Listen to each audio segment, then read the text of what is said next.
You're listening to Fertile Minds Radio, and I'm your host, Hillary Rowland. Fertile Minds Radio is your place to learn how to maximize your fertility as well as your partner's. We cover the physical, emotional, and spiritual aspects of a fertility journey. You'll find tools to help you feel empowered and confident as you move from infertility to pregnancy to parenthood. If you're looking for holistic wisdom and a plan to help you reclaim your wellness, to help you create a healthy family for generations to come, you're in the right place. This is Fertile Minds Radio. Hello. Welcome back for another episode of Fertile Minds Radio. It is so good to be back, just you and me. I've loved our guests that we've had on for the last few episodes. Miranda Ricardo talking about MTHFR, and Zool, my favorite midwife in the world, talking about what we can do to actively help the maternal fetal birth crisis that we're having here in the United States.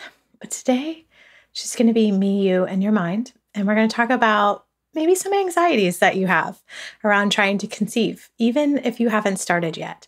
So this whole episode was inspired by a past patient that I had seen years ago in my wellness center here in St. Pete for PMDD when she was quite young. And we had kind of stayed in touch on and off. And one day she messaged me on Instagram and, we're catching up and she's doing amazing. She's living her best life.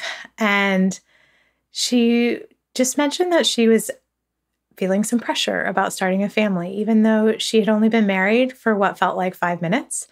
She gave me the kind of brief overview of their health and their ages and said, should I be worried? Because I feel like I should be. And can we talk?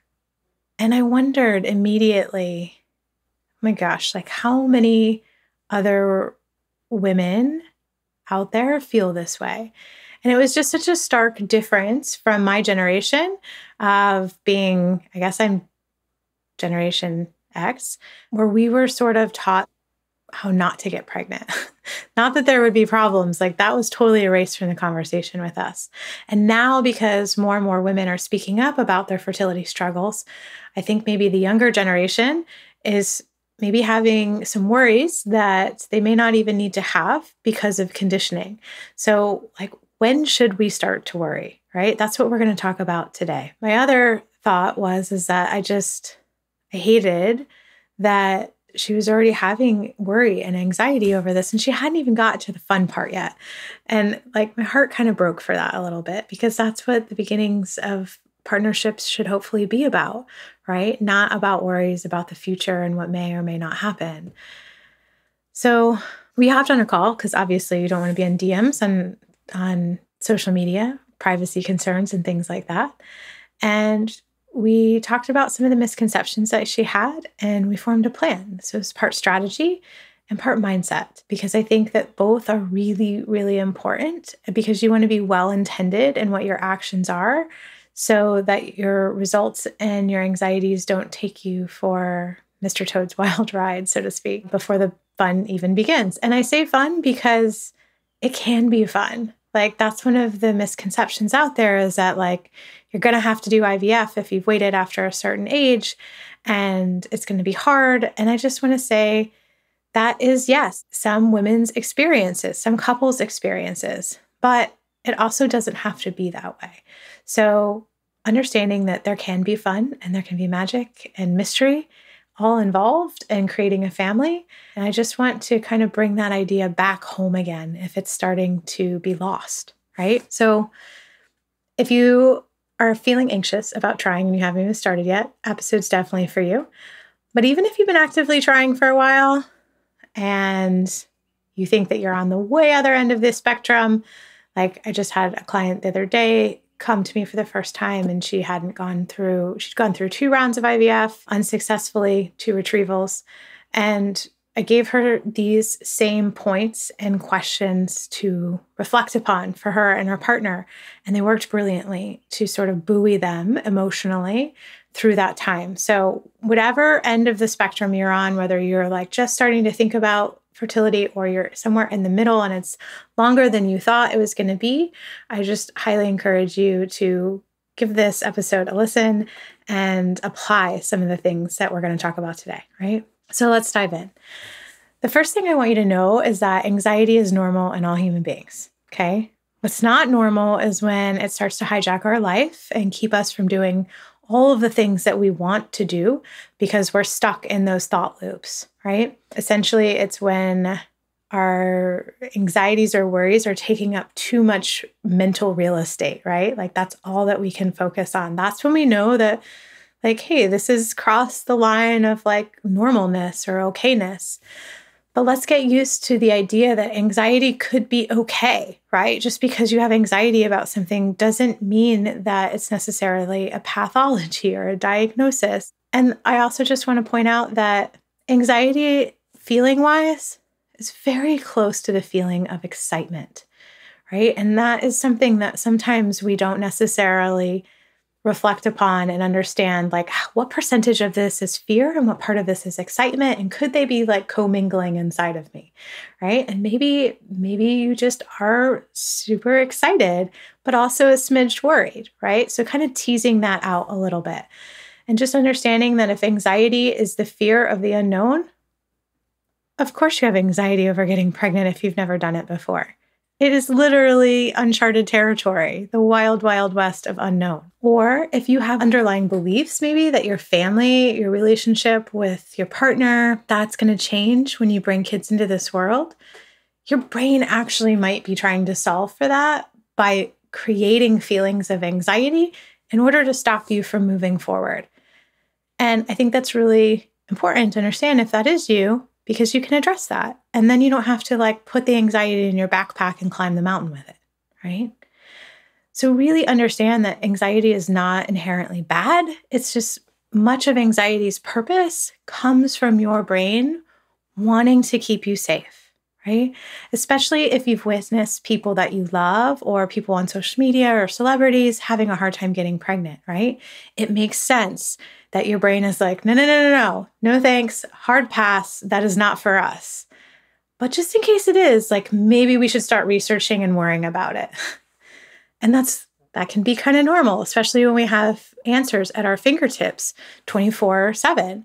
But the challenge with this type of thinking is that your brain doesn't really know the difference between past, present, and future when you worry ahead of time.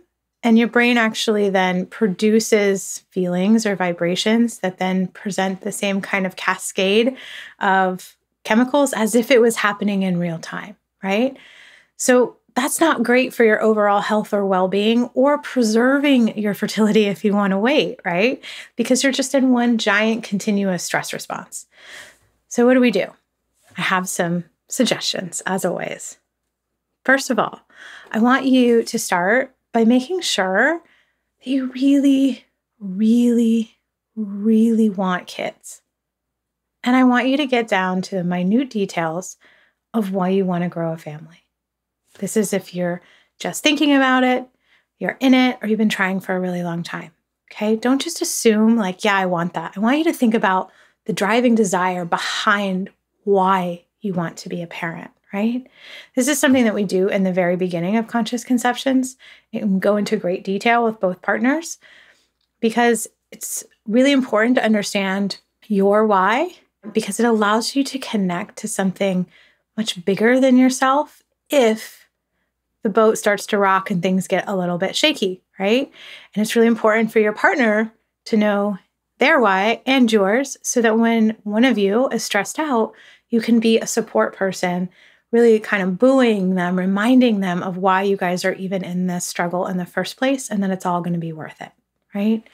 So I think that the main questions to ask yourself is, first, when did I first think that I wanted kids? Like, how old were you? Go into great detail. This is going to help you understand some of your conditioning around wanting a family and exactly how much of those ideas were yours. And you want to ask yourself, second, why do I want kids now at this point in my life? Why do I want to be a parent now? I want you to get as detailed as you can with your answers. Your why is like your life raft, okay? If you feel any inkling of not being 100% sure, which is also very normal, by the way. This is just a big deal having kids, right? Like you can't exactly just return a human to a target. It doesn't work that way. So I highly suggest if you are on the fence at all, or you want to dive deeper into the conditioning aspects of this, that you read one of two books, or if not both. One of them was just recently published. It's called So When Are You Having Kids by Jordan Davis. And the other is called The Baby Decision by Merle Bombardiri. I think I pronounced her last name right. And that book was written some time ago by a social worker, and it has been revised since. But it is a wealth of understanding, especially if you learn best through other people's stories. Okay? Next step, I want you to explore your timeline with curiosity. Okay? If you're thinking to yourself, I will revisit this conversation in 6 months, or I'm not ready yet, I want you to explore why. Why do you want to wait to have kids? I want you to get as detailed as you can. And I really want you to notice if you're being avoidant, right? Because you don't want to feel negative feelings or potential negative feelings, right? And I also want you to notice how committed you are to revisiting the topic if you decide to wait. So is it on your calendar to come back and have this important conversation with your partner in 6 months? Or is it some abstract idea like reorganizing your pantry that you'll do at a later date when there's absolutely nothing else to do, right? And I just want to say that waiting is not an issue if you really like your reasons. Also, if you don't want to have kids, that's okay too, right? We get a choice, thankfully, still. Although I say that loosely because I live in Florida. But we do still have a choice, right? This is something that I am intimately aware of because right before I met my husband, I kind of had this come to Jesus with the universe, if you will. The choice to not have biological children after meeting my husband and having 4 bonus sons is one that I actually made a couple times. And I know that it's not an easy choice to arrive at. And that's for another episode, another day. But I just want you to understand that I deeply get all the sides of this very complex decision. And that whatever you decide, as long as you like your reasons, is right and perfect for you. And that's enough. So next, I want you to notice if you would like to wait longer, especially if it's a longer amount of time than your partner or well-meaning friends and family. I want you to kind of look at your timeline and what you really want. And if you are hurrying up your timeline because of their fears, right? So what I mean by this is I want you to do an audit of where your thoughts about fertility come from. Like, are they really yours? Were they conditioned as a child by a parent or a sister or an aunt? Are they coming from social media or the podcasts that you listen to or your best friend who's been doing IVF for 5 years, right? Like, just what have you absorbed about this so much that then it becomes sort of your belief system? And, no one is immune to conditioning in this day and age unless you abstain from all social media and basically live in a bubble. And I just think that it's really worth understanding where your beliefs come from, because even outside of external macro influences, the conditioning to have a child typically begins as you are parented in your own household and how much validity is kind of given to the role of a parent and what that makes it mean about certain people. So this is something that goes way, way back. It's not just since the advent of social media, but it is worth understanding, like, what are your beliefs and what was imprinted upon you? And really none of that matters because all of that was probably well-intended. Some of it, maybe not, but a lot of it probably yes. And the only thing that really matters is where you are at the intersection in your life now, right? So this will help you to manage your expectations and understand perhaps why you feel the way you do about having kids. And if it feels like you have just kicked a hornet's nest by asking yourself these questions, then yeah, take this question to a coach or a therapist or whichever direction that you need to go. If it's something that you need to dive deep into your past, yeah, maybe this is a therapy conversation. Or if you realize that maybe it was a little T of a trauma, this belief that was imprinted on you, certainly go see a therapist, right? But if it's in your present life and it's you're at this weird place of not understanding where you want to go in your future and you've cleared up all of that, then yeah, talk to a coach. Talk to an unbiased person that can actually help you get really clear in your decisions of what your timeline should or should not be, right? After you do this, okay? After being the key word here, if you are a data-driven person, then go have blood work and a semen analysis performed so that you can understand your probability of conceiving at this particular point in time, right? I really advise you doing this together, by the way, and not just having one partner do it and not the other. This is an incomplete story. It's kind of pointless, right? And now, like, it's easier than ever. There really shouldn't be any excuses about it. Like, they make at-home kits for testing female hormones on day 3. And they also make at-home test kits that are really robust. Now, they didn't always used to be, but really robust semen analysis kits that even test things like DNA refraction, which is really important because that can let you know about lifestyle issues that you can make ahead of time to improve your sperm. So, nothing worse than like deciding that you're going to wait 6, 12 months, and then you circle back and you're like, oh, there were problems on both sides, right?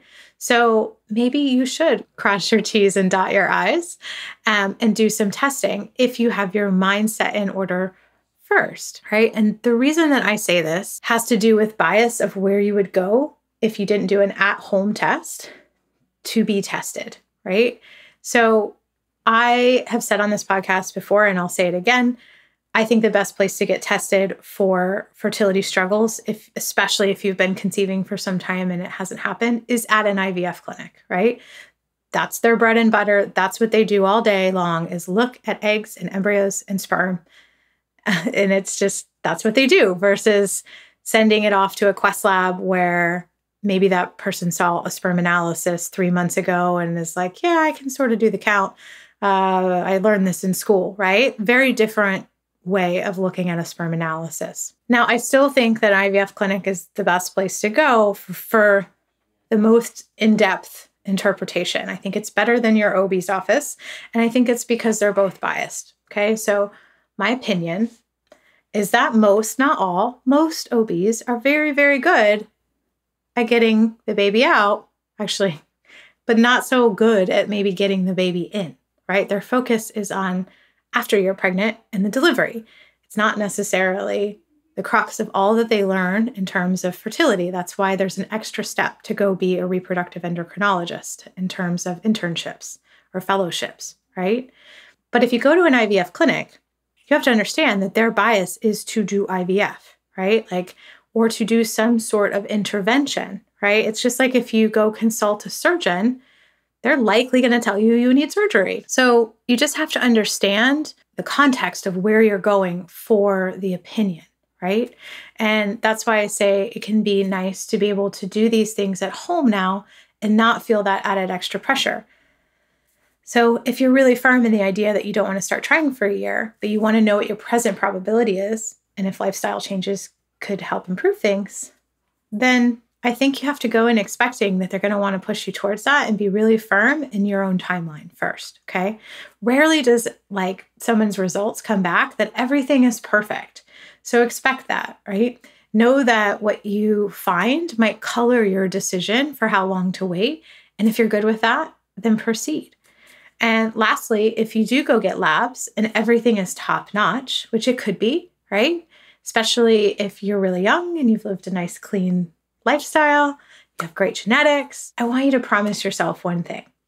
I want you to promise yourself that if you decide to wait and a year from now, you have struggles or your biology naturally declines, as it will, because sadly, we are declining. It's just the nature of being a human that is alive. I want you to promise yourself, and each other, just pinky swear, that you won't beat yourself up, because likely the situation will change a little bit, right?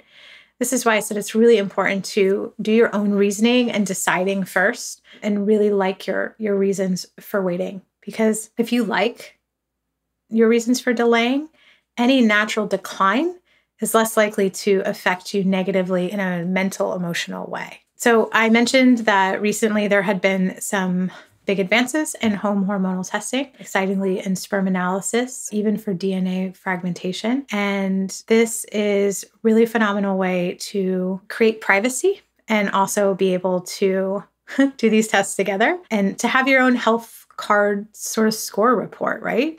And it's significantly more affordable this way. I want to point that out too. That company that does those tests is called Legacy. And then for women, the at-home test that I currently recommend is called Modern Day Fertility. And I just think that both tests can give you a firm understanding of probability. Remember, that's really different than possibility, but probability, like just numbers. Okay. Legacy is pretty cool too, in that it offers you the option to freeze sperm, which can be incredible for couples that are looking to delay because of things like cancer treatments or military deployment or possible future toxic exposures in work. So maybe you guys are really set on deciding that you want to wait a year, but one of you wants to accept a job where there might be toxic exposures, like say that you're a fireman and you're really into hazard material spills. Or even just like the heat of being a fireman could potentially make your sperm decline a little bit, unfortunately. Or any other career where you are exposed to radiation or everyday chemicals, PFAS, things that just build up in our systems and sort of decay our hormonal systems over time. Freezing sperm can be an excellent counter to that if we know ahead of time, right? And it can give a couple incredible peace of mind to delay conceiving. And yes, advanced paternal age is absolutely a thing. We don't really talk about sperm freezing and we don't talk about advanced paternal age much because we are very conditioned to just look at the woman and be like, well, it's your fault, your eggs decline. But sperm and the ability to make healthy sperm that are shaped correctly and have the correct DNA and can get to the egg because they swim well also declines, right? So advanced paternal age is age 42. That's where we see sort of a stark drop off for the first time. There's a little wobble around 35. And in women, advanced maternal age is the stark drop off is a little bit just after 35.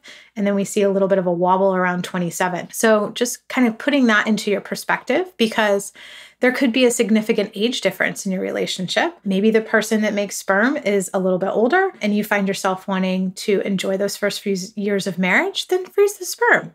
But then you also have to understand that means as a person with eggs, you're likely going to have to go through some sort of intervention like IUI or IVF if you don't naturally conceive in that when you decide that it's go time, right? So we'll make sure that we link to those in the show notes so that if you want to look up those companies that you can. As far as blood work goes, I often recommend too that before you even start going down the path of looking at your hormones and sperm, unless you already suspect a severe hormonal imbalance for some reason, I suggest that you actually start looking at your toxic load and your nutrient densities. So are you lacking in any sort of vitamins that could be implicated in infertility? Or are you carrying any heavy metals in your body that could also be an issue when you do try to conceive? Because a lot of times you can do those testings and then correct with food and vitamins, or even supplements like folate, where we actually help you detox naturally. We don't have to go into these strict detoxes if you do have heavy metals. Sometimes you do, sometimes you have to do chelation, but we never want to detox while we're trying to get pregnant. That actually could be potentially harmful to the fetus. So we want to do that well in advance. I say that 3 months is the minimum amount of time that I want somebody to have before they do any moderate to harsh detoxes, especially particularly in the female body. So just understanding that if you're wanting to do something and go into action, but you're not really ready to look at fertility tests, such as a sperm analysis or hormonal testing, that absolutely go before that, where we should be looking at nutrient deficiencies and toxic load, right? This also helps you mentally by putting a you focus on your health instead of it all being tied to this outcome of having a baby. You're going to have much more positive effects mentally, and it will be the changes that you make based on the results that you get from that, you'll be able to naturally sustain those quite a bit longer. Because when our intention is linked to something outside of ourselves, like a baby, when the baby does arrive, we often lose our will to keep up those lifestyle changes, right? So because the intention, we got what we wanted, right? But if we can tie the intention back to just our own health, when we're doing all of this testing, just to make your body as healthy as possible, then you're much more likely to be able to sustain those lifestyle changes over time and have a really positive effect on your body. And then the baby is just extra, right? So my last piece of advice here is to learn how to regulate your nervous system. So this skill will help you so much in so many areas of your life, from trying to conceive to parenting. And what do I mean by regulate your nervous system? So most of us don't even know when our nervous system has become dysregulated because the state of stress that you've been in has been so chronic for so long. So when your nervous system is in a chronic state of fight, flight, freeze, or fawn, it's naturally harder to conceive. Humans were meant to live in nervous system activation about 15% of the time, only when necessary, like running from a threat or looking for food in a drought or you haven't eaten in a couple days. You were not designed to be activated because of things like your email on your boss and constant stimulation that you get from all of the input around you and sensory information. Like never before have humans lived in a time when we are just like constantly bombarded with so much sensory input, especially things that can also then cause like dopamine chain reactions. So our nervous system is just sort of constantly clinched in a lot of people. And there's a bit of a like evolutionary mismatch about your brain thinking that these things are stressors to the degree of like what it would have put on par with a tiger back in the day. So learning how to work with and control your physical and emotional body can be huge for your own physical health and your mental well-being. It's also a skill that's going to help making decisions, even hard ones, inherently easier, right? So this is a lot of what we do in my program is we learn to notice when our nervous systems are dysregulated, and then we learn to employ the certain practices that help you get back to a state of rest and digest or breathe and feed in your nervous system, because each of us is different. So there isn't just like one exercise to quell a nervous system. Breathing might work for one person, and another person might need something that involves tactile touch or sound. So checking in on your nervous system is one of my first steps to make hard decisions, which if you are challenged at all in fertility, you know that there's a lot of hard decisions, sadly. So if you're having trouble regulating your mind and making a decision, especially about when to have a kid, check with your nervous system first, okay? And really try and get into a place of relaxation before you have these hard conversations with your partner. I also want you to give yourself plenty of runway when you're setting a time to start trying. So notice if your brain is tied to a strict timeline around a work issue or travel or even age, right? The stricter the timeline, the more clues you have that you're sort of trying to control this journey on your timeline. And the challenge with that is that you're not leaving any room, like any wiggle room for the timeline of your future child. Right? So souls have their own timeline of when they want to come through. I recommend giving yourself a 2-year window to try.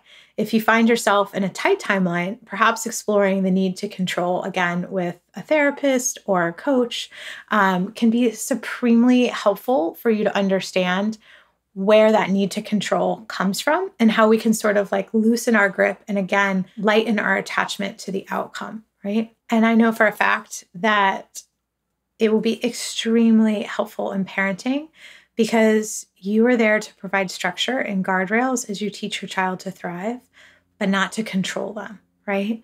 They aren't here so that like we can live out our lives through them. They're here to live out their lives and walk beside us. And when we can parent in a non-controlling way and give our kids proper autonomy, but proper structure and guardrails, they really truly thrive. Right? The need to control and not checking it in ourselves first can be one of the worst things that we accidentally pass down by modeling behavior to our kids. So if you're resonating with this and you're like, oh yeah, I'm totally controlling, and I get that, I'm a recovering type A, and my husband knows that the way to make me hit the roof is to just say you're so controlling. So like, I get you, I'm not judging you. But I do want to offer that it can make parenting so much easier, and it's a lot easier to solve for now than when there's actually a kid here to take care of. Know that your entire fertility journey and pregnancy and birth can all be opportunities to let go of control, to really learn to hone in and trust your body, get in touch with your intuition, and to deepen your connection with your partner, and to be in touch with a place of magic or mystery if you are willing to be an active participant in the journey instead of a victim of time, circumstance, and human biology. In my opinion, it is never too early to start learning how to manage your mind and understand the clues that your body is leaving you in the form of symptoms and your cycle health. So I hope that you enjoyed today's episode and found it useful. I'll make sure that all of the links that we mentioned are in the show notes below. And if you have any questions, be sure and reach out to me. Thanks for listening. We hope you enjoyed today's content and found it useful. This podcast is a labor of love from an entire team of people. We would love it if you shared the wisdom that you just banked or left a review on iTunes. Reviews help women just like you across the globe find this valuable information when it's their turn to conceive. We would consider it the ultimate compliment. Bye for now.